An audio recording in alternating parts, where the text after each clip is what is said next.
Assalamualaikum warahmatullahi wabarakatuh. Alhamdulillahirabbil alamin. Allazi nahmaduhu wa nasta'inuhu wa nastaghfiruh wa na'udzubillahi min syururi anfusina wa min sayyiati a'malina. May yahdihillahu fala mudhillalah wa may yudlil falan tajida lahu waliyyan mursyida. Asyhadu an la ilaha illallah wa asyhadu anna Muhammadan abduhu wa rasuluhu la nabiyya ba'd. Allahumma fassalli wa sallim ala hadzal nabiyil karim wa ala alihi wa ashabihi ajmain. Bapak-bapak, ibu-ibu serta generasi muda Islam yang berbahagia. Baiklah, pada kesempatan yang berbahagia ini kita akan melanjutkan pembacaan biografi Rasulullah berdasarkan sumber-sumber yang otentik. Sebuah studi analitis berdasarkan sumber-sumber yang otentik yang disusun oleh Dr. Mahdi Rizqullah Ahmad. Baik, di bagian selanjutnya ini kita telah masuk kepada bagiannya angka 13 Romawi, yaitu keikutsertaan Muhammad dalam membangun Ka'bah kembali dan perannya dalam peletakan kembali Hajar Aswad ke tempatnya. Baik, kita bacakan. Bismillahirrahmanirrahim. Baihaqi meriwayatkan, Arkian, Allah bertitah kepada Ibrahim alaihissalam, bangunlah untukku sebuah rumah di muka bumi. Mendengar perintah itu, Ibrahim gemetar dan merasa sangat takut. Maka Allah pun mengirimkan ketenangan kepadanya, yaitu berupa angin kencang yang memiliki kepala. Lalu tubuh dan kepala angin itu terus melaju saling beriringan dan berhenti di suatu tempat seraya mengelilingi tempat didirikannya Ka'bah seperti ular yang melingkar. Lantas Ibrahim bangkit dan segera mulai membangun Ka'bah. Ibrahim membangun rumah itu setahap demi setahap. Maka ketika bangunan itu telah sampai pada tempat menaruh Hajar Aswad saat ini, beliau berkata kepada putranya, carikanlah sebuah batu untukku. Lalu Ismail mencari batu yang diminta ayahnya hingga mendapatkannya. Namun ketika kembali dengan membawa batu yang telah diperolehnya, Ismail merasa keheranan saat melihat sebuah batu hitam telah terpasang di tempatnya. Maka Ismail bertanya kepada sang ayah, dari manakah ayahanda menemukan batu tersebut? Ibrahim menjawab, batu itu datang dari Jibril alaihissalam dan kemudian aku memasangnya. Dari sumber dan jalur periwayatan yang lain, Baihaqi juga menuturkan hadis serupa dengan beberapa tambahan keterangan. Baihaqi mengatakan bahwa ketika pembangunan Ka'bah roboh, kabilah Amalikah membangunnya kembali. Kemudian ketika bangunan Ka'bah roboh untuk kedua kalinya, kabilah Jurhum juga membangunnya lagi, dan ketika hancur untuk ketiga kalinya, maka bangunan tersebut dibangun kembali oleh bangsa Quraisy dan Muhammad saat itu sudah menjadi seorang pemuda dewasa. Syahdan, ketika kaum Quraisy bermaksud hendak merobohkan Ka'bah untuk direnovasi, tiba-tiba seekor ular melingkar dan mengelilingi Ka'bah hingga membuat mereka sangat ketakutan dan tidak bisa merobohkannya. Lantas orang-orang Quraisy itu berkumpul di sisi Ka'bah seraya memohon kepada Allah agar mengusir rintangan tersebut. Maka Allah Subhanahu wa taala mengirim seekor burung untuk mematuk kepala ular itu dan kemudian membawanya terbang ke arah Ajiyad. Demikianlah akhirnya kaum Quraisy dengan leluasa bisa merobohkan Ka'bah untuk dipugar. Beberapa hari kemudian, yaitu ketika mereka hendak menaruh Hajar Aswad ke tempatnya semula, mereka berselisih pendapat tentang siapa yang berhak membawa dan meletakkannya ke tempat semula. Singkat cerita, akhirnya mereka sepakat bahwa yang berhak meletakkan Hajar Aswad ke tempatnya semula adalah orang pertama kali keluar dari sebuah lorong kota Mekah yang telah ditentukan. Dan ternyata Muhammad adalah yang pertama kali keluar dari lorong tersebut menuju mereka. Namun Muhammad memutuskan untuk menaruh Hajar Aswad di atas selai kain panjang dan kemudian diangkat secara bersama-sama oleh perwakilan seluruh kabilah.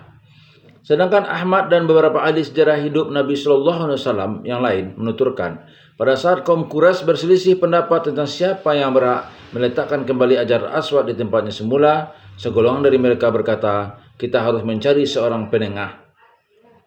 Kemudian mereka sepakat bahwa yang berhak menjadi penengah adalah seseorang yang pertama kali keluar dari salah satu jalan di kota Mekah. Sesaat kemudian tiba-tiba yang muncul pertama kali dari jalan yang mereka maksud adalah Muhammad. Lantas sebagian dari mereka berkata, lihatlah, kita telah kedatangan orang yang sangat bisa dipercaya. Lalu mereka pun mengatakan kepada Muhammad tentang kesepakatan yang baru saja mereka buat. Seusai mendengar keterangan dan permintaan mereka, Muhammad bangkit dan meletakkan Hajar Aswad di atas sebuah kain panjang. Setelah itu beliau memanggil seluruh kepala kafilah untuk bersama-sama mengangkat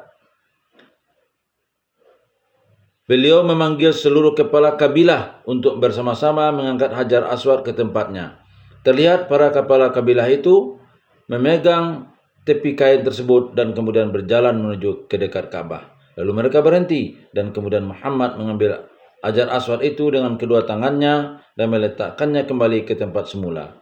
Begitulah, seandainya bukan karena kebijaksanaan Allah dan petunjuk Rasulnya yang mengarahkan pada solusi tersebut, niscaya akan terjadi pertumpahan darah. Diriwayatkan bahwa perselisihan seputar siapa yang harus meletakkan kembali Hajar Aswad ke tempatnya ini hampir membuat kabilah Abdudar dan Bani Adi menyediakan satu baskom besar yang penuh dengan darah untuk bersama-sama mencelupkan tangan mereka ke dalamnya dan kemudian bersumpah untuk berperang sampai titik darah penghabisan. Disebutkan kondisi genting ini meliputi kaum Quraisy selama kurang lebih 4 atau 5 hari tanpa ada titik temu dan kesepakatan yang bisa memuaskan kedua belah pihak. Namun akhirnya api perpecahan dan bencana tersebut dapat dipadamkan oleh Muhammad. Kisah berikutnya adalah ketika bangunan tersebut hampir selesai dan mereka membutuhkan kayu untuk membangun atap Ka'bah. Diriwayatkan saat itu Allah menurunkan rahmatnya dengan mengirimkan sebuah kapal laut dari wilayah Romawi. Saat kapal itu hancur di dekat Jeddah. Mendengar kabar tersebut, suku Quraisy pun berbondong-bondong menuju Jeddah untuk mengambil kayu kapal yang karam tersebut. Akan tetapi di tengah puing-puing kapal tersebut mereka bertemu dengan seorang tukang kayu berbangsa Romawi. Maka mereka pun meminta izin kepadanya untuk mengambil kayu-kayu kapal tersebut. Bahkan selain membawa kayu-kayu tersebut ke Mekah, mereka juga mengajak tukang kayu berbangsa Romawi tadi untuk membantu mereka membuatkan atap Ka'bah. Abdul Razak dan Ibnu Ishaq telah memastikan bahwa usia Muhammad pada saat peristiwa itu terjadi adalah 35 tahun dan inilah riwayat yang paling masyhur. Akan tetapi ada pula pendapat yang mengatakan bahwa pada saat itu usia Muhammad 25 tahun. Bahkan ada juga yang hanya mengatakan bahwa usianya pada waktu itu masih sangat muda. Hikmah dan pelajaran dari peristiwa ini. A. Kepuasan kaum Quraisy terhadap solusi yang diberikan oleh Muhammad untuk menyelesaikan perselisihan di antara mereka tentang siapa yang harus meletakkan kembali Hajar Aswad ke tempatnya semula dan sebutan Al-Amin, orang yang bisa dipercaya, yang mereka berikan kepada beliau tadi merupakan bukti bahwa Muhammad senantiasa dibimbing Allah agar selalu berakhlak mulia, termasuk di antaranya adalah berlaku jujur dan amanah. Keberhasilan solusi yang diusulkan Muhammad dalam menyelesaikan perselisihan kaum Quraisy itu adalah atas izin Allah untuk mengarahkan perhatian manusia kepada perkara besar yang akan diembankan Allah kepada Muhammad untuk menyatukan semua umat manusia, yaitu ajaran Islam. C. Peran Muhammad di tengah-tengah penduduk Mekah pada waktu itu sangat beragam dan meliputi seluruh sisi kehidupan sosial yang ada. Terlihat bahwa beliau seolah-olah memang dikehendaki untuk mencoba setiap hal, dapat berperan dalam berbagai bidang kehidupan masyarakatnya dan bisa menjadi sosok yang mampu menghadapi dan menyelesaikan setiap persoalan yang muncul. Dan perlu dicamkan bahwa peran positif Rasulullah dalam semua hal ini adalah senantiasa dilandasi oleh satu tujuan yang mulia, menempatkan hak pada tempatnya dan menegakkan nilai-nilai kebenaran dan keadilan. Karena itu, peran atau keikutsertaan beliau dalam pembangunan Ka'bah kembali dan juga solusi yang beliau berikan untuk menyelesaikan perselisihan tentang siapa yang akan meletakkan Hajar Aswad ke tempatnya semula tak lain merupakan dua dari beragam aktivitas beliau yang memberikan pengalaman bagi beliau dalam berinteraksi dengan berbagai macam peristiwa dan permasalahan.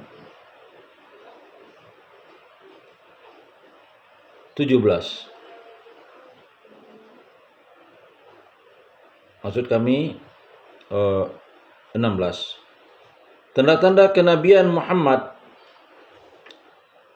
yang terlihat oleh para ahli kitab dan paranormal Arab menjelang penobatannya sebagai Rasulullah. Baik, kita masuk kepada pembahasan tentang tanda-tanda kenabian Muhammad yang terlihat oleh para ahli kitab dan paranormal Arab menjelang penobatannya sebagai Rasulullah. Dalam buku sirahnya, Ibnu Ishaq membuat bab tersendiri untuk menguraikan berbagai kabar tentang tanda-tanda kenabian pada diri Muhammad yang sempat terlihat dan dirasakan oleh para dukun Arab, rahib Yahudi, dan pendeta Nasrani menjelang penobatannya sebagai Rasulullah. Di antara beberapa riwayat sahih yang mengisahkan pengalaman pendeta Arab terkait dengan tanda kenabian ini adalah satu riwayat Ibnu Abbas yang menceritakan dilemparnya para jin dengan bintang-bintang yang pada masa jahiliyah menjadi sandaran utama dunia perdukunan Arab. Dua riwayat tentang pengalaman seorang dukun Arab bernama Sawad Ibnu Qarab dengan Umar bin Ibnu Khattab radhiyallahu an dikisahkan sahabat telah berkata, sesungguhnya setan-setan telah diam tak berkutik pada saat-saat menjelang penobatan Muhammad sallallahu alaihi wasallam sebagai nabi. Diriwayatkan pula bahwa yang menyebabkan keislaman sahabat adalah tanda-tanda kenabian pada diri Muhammad sallallahu alaihi wasallam yang dilihatnya dari pekerjaannya sebagai seorang dukun dan bantuan-bantuan jin sebagaimana diungkapkan dalam kabar yang menceritakan tentang dirinya.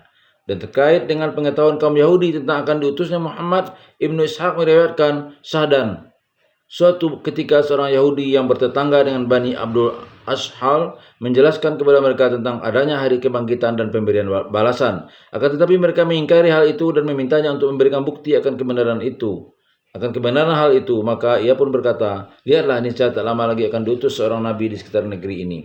Ia mengatakan hal itu seraya menunjukkan tangannya ke arah Makkah dan Yaman. Ibnu Ishaq juga meriwayatkan bahwa yang menyebabkan keislaman Sa'labah ibnu Sa'yah, Usaid ibnu Sa'yah dan Asad ibnu Ubaid, seorang Yahudi Bani Hadal, saudara Bani Quraizah, adalah kabar yang mereka terima dari seorang Yahudi bernama Ibnu Al-Hayban Arkian. Ia datang ke Madinah dari Syam beberapa tahun sebelum kenabian. Kepada mereka ia mengaku bahwa kedatangannya ke Madinah adalah untuk menyambut datangnya seorang nabi yang akan ia ikuti ajaran-ajarannya. Lalu ia mengajak orang-orang Yahudi itu untuk mengikuti nabi tersebut dan agar jangan sampai ada umat lain yang mendahului mereka. Bahkan ia juga memberitahu mereka tentang beberapa ciri nabi yang ditunggu-tunggu tersebut. Demikianlah, maka ketika mereka melihat ciri-ciri tersebut ada pada diri Muhammad pada saat peristiwa pengempungan Bani Quraizah oleh tentara Islam, mereka pun masuk Islam. Keislaman orang-orang yang disebabkan oleh kabar atau pemberitaan orang-orang Yahudi ini juga dapat kita lihat dalam beberapa kisah berikut. 1. Kisah pengembaraan Salman Al-Farisi demi mencari sebuah agama yang benar dan pengalamannya menjadi budak hingga kedatangannya di kota Madinah. 2. Kisah kepergian Warakah ibnu Naufal dan Zaid ibnu Amru ibnu Nafil dari Mekah untuk mencari agama yang benar sampai pertemuan keduanya dengan seorang pendeta di Mosul. Syahdan, pendeta tersebut, mengatakan kepada Zaid bahwa yang mereka cari itu diperkirakan akan turun di negeri mereka berdua. Beberapa kisah ini membuktikan bahwa di tengah-tengah kaum Yahudi dan Nasrani saat itu telah tersebar kabar akan semakin dekatnya kedatangan seorang nabi yang tak lain adalah Muhammad. Demikianlah maka Salman Al-Farisi adalah termasuk orang yang masuk Islam karena mendengar dan kemudian membuktikan ciri-ciri tentang Muhammad yang didengarnya dari keterangan para pendeta Yahudi. Dalam riwayat yang sahih lainnya disebutkan, sesungguhnya ketika Zaid ibnu San'ah, seorang ilmuwan Yahudi, mendapat hendak menerima hidayah dari Allah Subhanahu wa taala, ia sempat menyatakan, semua tanda-tanda kenabian Muhammad telah kulihat dari wajahnya ketika menetapnya selain dua hal, yaitu wawasannya melampaui ketidaktahuannya dan ketidaktahuannya justru membuatnya semakin luas wawasannya. Maka ia pun terus bergaul dengan Muhammad hingga yakin dengan kedua hal tersebut. Dalam beberapa kabar dikatakan bahwa penyebab keislaman Amir ibnu Rabi'ah al-Adawa adalah perkataan Zaid ibnu Amru ibnu Nafil saat mengaku kepadanya bahwa dirinya tengah menunggu seorang nabi yang berasal dari keturunan Ismail, tepatnya dari keturunan Abdul Muttalib yang bernama Ahmad. Disebutkan bahwa Zaid sering menyebutkan ciri-ciri tentang seorang nabi yang terimanya dari para ahlul kitab itu kepada orang-orang. Sementara itu, Qus ibnu Sa'idah al-Iyadi pernah menyatakan, Qus akan bersumpah dengan sumpah yang baik dan tidak ada dosa di dalamnya. Sesungguhnya tidak ada satu agama pun di bumi ini yang paling dicintai oleh Allah Subhanahu wa taala selain agama yang dapat menaungi kalian dan memberitahu kalian kapan kedatangannya. Beruntunglah orang-orang yang dapat bertemu dengan agama tersebut dan kemudian menjadi pengikutnya, dan tercelalah bagi orang-orang yang menemukannya akan tetapi meninggalkannya begitu saja. Para ahli tafsir dan ahli sejarah hidup Nabi menuturkan bahwa ayat dan setelah datang kepada mereka Al-Quran dari Allah yang membenarkan apa yang ada pada mereka. Padahal sebelumnya mereka biasa memohon kedatangan Nabi untuk mendapatkan kemenangan atas orang-orang kafir. Maka setelah datang kepada mereka apa yang telah mereka ketahui, lalu mereka ingkar kepadanya, maka laknat Allah lah atas orang-orang yang ingkar itu. Quran Surah Al-Baqarah 89. Ini menerangkan sikap yang masyarakat Yahudi yang tengah berseteru dengan suku Aus dan Khazraj. Dikisahkan setiap kali suku Aus dan Khazraj terpojok oleh kaum Yahudi tersebut, mereka selalu berkata, sesungguhnya waktu kedatangan Nabi yang akan diutus itu telah dekat, dan sekarang kami akan memerangi kalian bersamanya seperti peperangan terhadap kaum Ad kepada kaum Iram. Akan tetapi ketika Islam datang, suku Aus dan Khazraj lah yang mengikuti Islam, sementara itu orang-orang Yahudi justru banyak mengingkarinya. Kisah Heraklius dengan Abu Sufyan juga merupakan salah satu disyaratkan oleh ayat tadi, yakni ketika Heraklius berkata kepada Abu Sufyan, seandainya benar apa yang kamu katakan itu benar, niscaya akan menguasai tanah tempat berpijak kedua kakiku saat ini. Selain itu, kita juga akan banyak menyumpai hadis-hadis yang menyebutkan bahwa Muhammad telah ditentukan untuk menjadi nabi jauh sebelum beliau dilahirkan. Ahmad dan Tirmizi meriwayatkan Rasulullah SAW pernah menyatakan bahwa diri beliau sudah menjadi nabi sejak Adam alaihissalam masih berada di antara ruh dan jasad belum tercipta. Sementara itu dalam riwayat Ahmad dari Arbad Ibnu Sariyah disebutkan bahwa Adam saat itu masih berupa tanah, sedangkan Abu Naim meriwayatkan Rasulullah SAW telah bersabda, "Aku adalah nabi pertama yang diciptakan dan paling terakhir diutus." Hikmah dan pelajaran. 1. Singkat kata, sesungguhnya para pengemuka agama Yahudi dan Nasrani sudah mengetahui akan turunnya Rasulullah SAW sejak beliau belum diutus. Mereka mengetahuinya dari pengabaran kitab suci mereka, Taurat dan Injil, tentang tanda-tanda kenabian dan waktu diutusnya Muhammad. Fakta ini berulang kali disebut-sebut Al-Quran dalam beberapa ayatnya. Maka dari itu tak mengherankan bila ketika Muhammad dinobatkan sebagai orang Yahudi, sebagian orang Yahudi segera masuk Islam. Tercatat salah satu pengemuka Yahudi pertama kali masuk Islam adalah Abdullah ibnu Salam. Demikian halnya dengan sebagian orang Nasrani, dan yang paling terkenal di antara mereka adalah Najasyi, Raja Habasyah. Adapun orang-orang yang menentang ajaran Islam dikarenakan faktor-faktor politik dan keduniaan adalah sebagaimana yang kita saksikan dalam kisah Huyai ibnu Akhtab, Heraklius, dan Muqawqis Mesir. 2. Selain hikmah di atas, masih ada beberapa hikmah yang secara substansial sama dengan hikmah yang bisa kita petik dari perjalanan Rasulullah SAW ke Syam bersama pamannya Abu Talib. 15, di sebelum ini 14, mohon maaf. 15, menyepi di Gua Hira untuk beribadah. Muhammad terbiasa menyendiri dalam rangka mendekatkan diri kepada Allah di sebuah gua yang bernama Gua Hira. Bahkan sepertinya Allah telah menjadikan beliau SAW menyukai kebiasaan tersebut, yakni karena saat itu tak ada seorang pun yang menyuruh beliau untuk melakukan hal itu. Beliau menjalankan kebiasaannya berada di dalam gua siang dan malam selama berhari-hari ini sampai beliau mendapatkan wahyu, yaitu ketika usia beliau 40 tahun. Disebutkan setahun sekali beliau selalu menyepi di dalam gua Hira ini selama 1 bulan penuh. Menurut Ibnu Ishaq, hal itu termasuk salah satu kebiasaan kaum Quraisy pada masa jahiliyah. Selain itu, Muhammad juga selalu memberi makan kepada setiap orang miskin yang mendatanginya. Dan biasanya setelah berada di gua tersebut, selama 1 bulan penuh beliau melakukan tawaf di Ka'bah. Para ulama berselisih pendapat tentang bentuk peribadahan yang biasa dilakukan Muhammad sebelum resmi dinobatkan sebagai Rasul. Di antara persoalan-persoalan yang menyulut perselisihan itu adalah tentang apakah beliau beribadah berdasarkan syariat tertentu. Bila benar demikian, syariat siapakah yang beliau jalankan?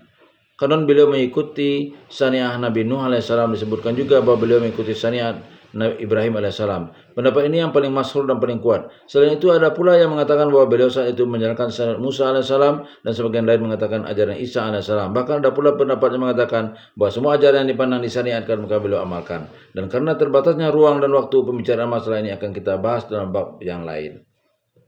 16. Tanda-tanda kenabian Muhammad sebelum diutus. Aisyah radhiyallahu an menuturkan, wahyu yang pertama kali tampak dari diri Muhammad sebelum menjadi nabi adalah mimpi beliau yang selalu menjadi kenyataan, yakni bahwa setiap yang ia lihat dalam mimpinya pasti akan terjadi seperti fajar yang pasti datang.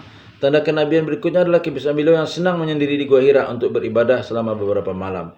Disebutkan beliau selalu tak lupa membawa bekal ketika menyendiri di gua tersebut, dan Khadijah selalu membekali beliau bekal secukupnya. Begitulah hal itu beliau jalani hingga Allah menurunkan wahyunya yang pertama di Gua Hira. Diriwayatkan bahwasanya Rasulullah SAW pernah bersabda, sesungguhnya aku mengenal sebuah batu di Mekah yang selalu memberi salam kepadaku sebelum aku diutus menjadi nabi. Bahkan hingga sekarang aku masih mengenalnya.